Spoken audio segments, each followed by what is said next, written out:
주시는 하나님의 말씀은 사도행전 28장 16절로 22절까지의 말씀입니다. 사도행전 28장 16절로 22절까지의 말씀 찾으셨으면 함께 한 목소리로 봉독하도록 하겠습니다. 우리가 로마에 들어가니 바울에게는 자기를 지키는 한 군인과 함께 따로 있게 허락하더라. 사흘 후에 바울이 유대인 중 높은 사람들을 청하여 그들이 모인 후에 이르되, 여러분 형제들아, 내가 이스라엘 백성이나 우리 조상의 관습을 배척한 일이 없는데 예루살렘에서 로마인의 손에 죄수로 내준 바 되었으니 로마인은 나를 신문하여 죽일 죄목이 없으므로 석방하려 하였으나 유대인들이 반대하기로 내가 마지 못하여 가이사에게 상소하며 내 민족을 고발하려는 것이 아니니라. 이러므로 너희를 보고 함께 이야기하려고 청하였으니 이스라엘의 소망으로 말미암아 내가 이 쇠사슬에 매인 바 되었노라. 그들이 이르되, 우리가 유대에서 내게 대한 편지를 받은 일이 없고 또 형제 중 누가 와서 내게 대하여 좋지 못한 것을 전하든지 이야기한 일도 없느니라. 이에 우리가 너의 사상이 어떠한가 듣고자 하니 이 피에 대하여는 어디서든지 반대를 받는 줄 알기 때문이라 하더라. 아멘. 할렐루야. 오늘은 사도행전 28장 16절로 22절의 말씀을 본문으로 참된 애국이 무엇인가 라는 제목으로 은혜의 말씀을 함께 나누고자 합니다. 성도 여러분, 한때 이 미국 땅에서는 아메리카 퍼스트라는 말이 유행을 했습니다. 일종의 이 아메리카 퍼스트라는 슬로건은 미국의 민족주의 또 보호주의를 말하는 것입니다. 미국 우선주의라 부를 수 있는 이 외교 정책은 흔히 미국의 전 대통령인 도널드 트럼프가 주장한 것으로 알고 있지만, 사실 이 정책은 1차 세계대전이 발발했을 당시로까지 올라갑니다. 세계가 전쟁의 폭풍에 휘말려 들어갈 때에 미국의 우드로 윌슨 대통령은 미국의 전쟁에 있어서의 중립을 주장하기 위해서 제정한 개념이 바로 이 아메리카 퍼스트라는 개념이었던 것입니다. 미국이 1차 세계대전의 전쟁의 화마 속에서 전쟁에 개입하는 것을 반대하기 위한 개념으로 사용되었다는 것입니다. 이 주장은 처음에는 다양한 사람들의 지지를 받았지만 나중에는 반유대주의와 또 친파시스트주의다라는 비판을 듣기도 했습니다. 이러한 슬로건이 트럼프 대통령에게 와서 외교와 경제, 국방 등의 모든 분야에서 미국의 이익이 우선이다라는 정책으로 다시 재사용되기도 했지만, 마지막에는 백인 우월주의자들에 의해서 그 의도가 손상되기도 했던 것이 사실입니다. 이처럼 미국이라는 초강대국도 일종의 나라를 사랑하자, 나라가 먼저다, 애국을 해야 된다라는 슬로건을 사용하기도 하는 것입니다. 심지어 미국은 단일 민족이라는 개념도 없는 나라인데 그러한 나라 사랑에 대하여 매우 강하게 강조하는 나라가 미국입니다. 이러한 나라를 사랑해야 한다라는 개념은 동서양을 막론하고 어느 민족, 어느 국가에서나 다 존재합니다. 나라가 없는 서름이 얼마나 힘든 고통인지를 잘 알고 있기 때문에 그러한 것입니다. 특별히 언어나 민족적 동질성을 가지고 있는 나라들은 더욱 심합니다. 우리 대한민국이 그렇고 유대인 민족이 그렇습니다. 그들은 역사적으로나 민족적으로나 동질성이나 동일성을 추구하는 나라들이기 때문입니다. 국가가 탄생한 이후에 국가는 개인과 공동체를 보호해주는 울타리이자 또 뿌리로서 현재까지 기능하고 있습니다. 많은 사람들이 자신이 속한 나라, 국가를 통해서 자기 정체성을 확인하고 인식하게 되는 것입니다. 그래서 국가는 개인의 아픔과 또 공동체의 아픔을 인식하고 그것을 보호해 주고자 노력합니다. 그래서 진보주의자나 또 보수주의자나 이념의 차이를 넘어서 국가를 보호하고 지키는 데는 한마음과 한뜻이 되는 것입니다. 국가가 있어야 우리 개인도 있기 때문이라는 것을 잘 알고 있기 때문입니다. 진보가 되었든 보수가 되었든 나라를 팔아먹거나 반역하는 행위는 이념을 떠나서 용서받지 못하는 행위로 인식되는 것이 상식인 것입니다. 그래서 오늘날 많은 교회들이 눈물로 나라를 위해 기도합니다. 새벽마다 나라와 민족을 위해 기도하면서 분단의 아픔, 또 북한의 변화를 위해서, 남북의 평화 통일을 위해서 눈물로 기도하고 있는 것입니다.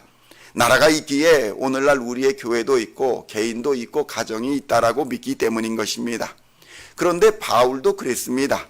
바울도 진정으로 나라를 사랑하는, 민족을 사랑하는 사람이었습니다. 바울이 바라보는 이스라엘에 대한 시각은 정작 이스라엘이 이스라엘의 주인이며 하나님의 아들이신 예수 그리스도를 잡아서 모욕하고 죽인 반역자들이었던 것입니다.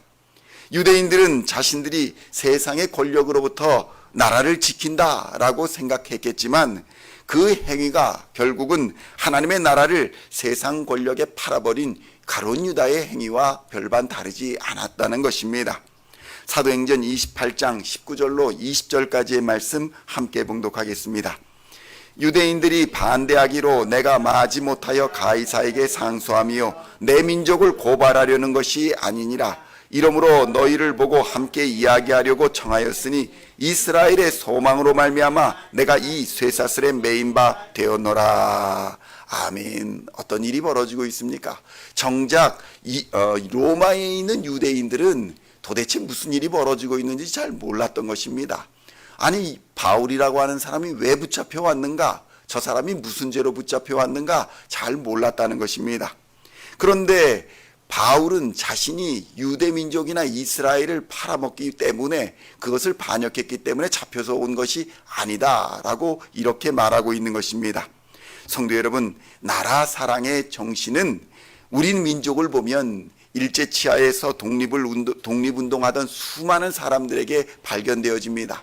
그런데 이 독립운동을 하는 수많은 사람들에게 이 바울의 정신이 깊은 영감을 주었다는 것을 우리는 부인하지 않을 수가 없는 것입니다. 독립군과 수많은 열사들, 지사들, 의사들이 대부분 기독교인들이었다는 사실은 진정한 애국자의 길이 과연 무엇인가를 우리에게 잘 가르쳐주고 있는 것입니다. 물론 잘못된 신념으로 잘못된 애국에 대한 가치관을 가지고 친일파가 된 사람도 있고 친러파가 된 사람도 있습니다. 나라를 이리저리 조각내어 팔아넘기면서도 자신은 진정한 애국자다, 이렇게 착각한 사람도 당시에는 많았습니다. 성도 여러분, 나라가 혼란할수록, 나라가 어찌 되는지 전쟁의 화마가 막 몰아치고 폭풍이 몰아칠수록 하나님의 말씀 위에 굳게 서야 진정으로 나라를 사랑하는 일이 무엇인지를 깨닫게 됩니다. 하나님의 말씀 위에 진정으로 바로 서야 민족을 사랑하는 사람이 될 수 있다는 것입니다. 성도 여러분, 우리 민족이나 우리 나라의 소망은 경제의 발전에 있는 것이 아닙니다. 다른 나라와의 협력에 있는 것이 아닙니다. 하나님의 말씀 위에 있는 줄로 믿으시기를 우리 주님의 이름으로 축원드립니다.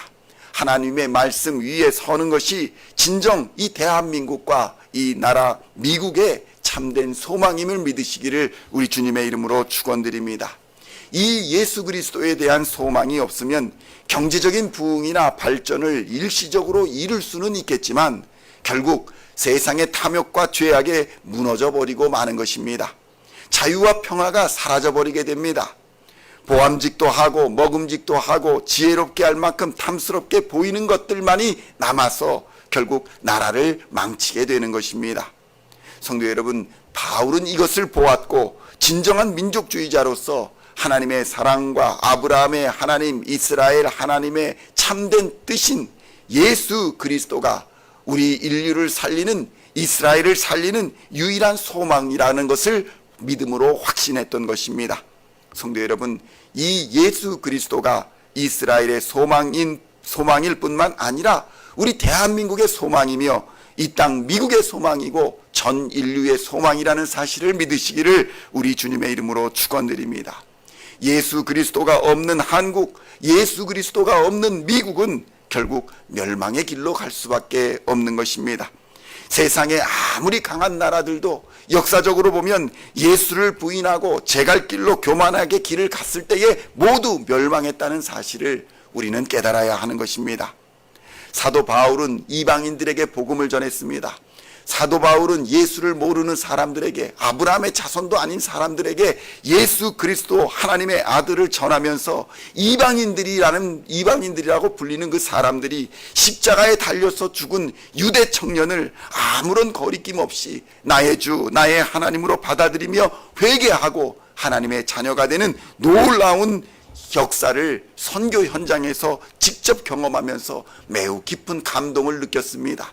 예수 그리스도로 하나님의 자녀가 되고 예수 그리스도로 아브라함의 자식이 되는 놀라운 선교의 현장 속에서 감동을 느꼈던 것입니다.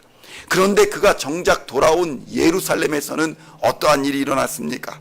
오히려 아브라함의 자손이다 라고 부르는 사람들이 하나님의 교회를 핍박하고 예수를 핍박하고 예수를 믿는 사람들을 핍박하는 그러한 동포들의 삶을 보면서 오히려 큰 고통을 느끼며 아파했던 것입니다. 성도 여러분, 그렇다면 오늘날 교회는 어떻습니까? 선교지에는 수많은 역사들이 일어나고 있습니다. 회심자들이 회개하며 주의 전에 나옵니다. 예수 그리스도의 십자가를 붙들고 억압과 핍박 속에서도 하나님께로 돌아오고 있습니다. 목숨의 위협과 생계의 위험과 건강의 위협 속에서도 그들은 하나님의 자녀가 되기로 결단하고 돌아오고 있는 것입니다. 그런데 우리는 이 평화로운 미국 땅에서, 이 자유로운 미국 땅에서 과연 무엇을 하고 있는 것일까요?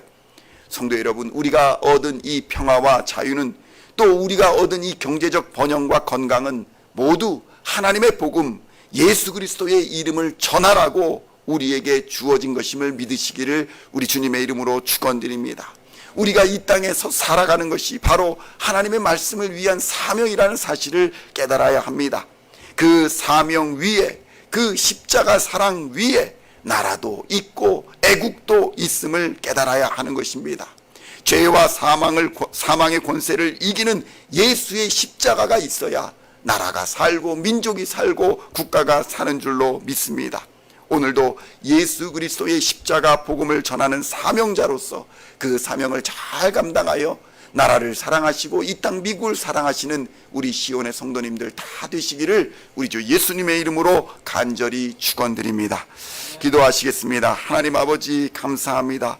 예수 그리스도가 없는 나라, 예수 그리스도의 사랑과 공의가 없는 나라는 하나님, 이 세상 권력 속에서, 마귀와 사탄의 유혹 속에서 세상의 죄악 앞에서 무너지고 멸망하게 됨을 하나님 깨닫게 하여 주시옵소서. 죄의 노예가 되고 사망의 노예가 되고 하나님 공포와 독재의 노예가 되는 길밖에 없음을 하나님 우리가 깨닫고 예수의 복음을 전하게 하여 주시옵소서. 십자가의 사랑을 전하게 하여 주시옵소서. 죄와 사망의 권세를 이기는 십자가 부활의 능력을 전하는 우리가 될 수 있도록 주님 역사하여 주시옵소서. 이 나라의 소망, 이 민족의 소망, 이 국가의 소망은 오직 예수 그리스도라는 사실을 깊이 깨닫고 하나님께 돌아와 회개하며 하나님 앞에 돌아와 거룩한 하나님의 백성으로 살아갈 때에 우리 민족과 나라에 참 소망이 있음을 깨닫게 하여 주시옵소서. 오늘도 주의 말씀으로 복음으로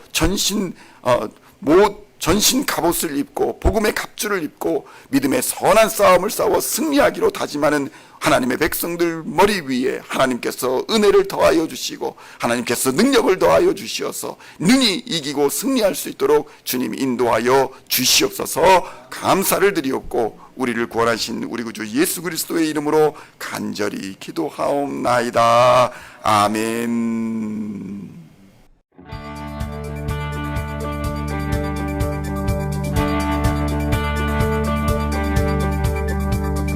Singing songs of thy praise, we are coming to you, dancing before your throne.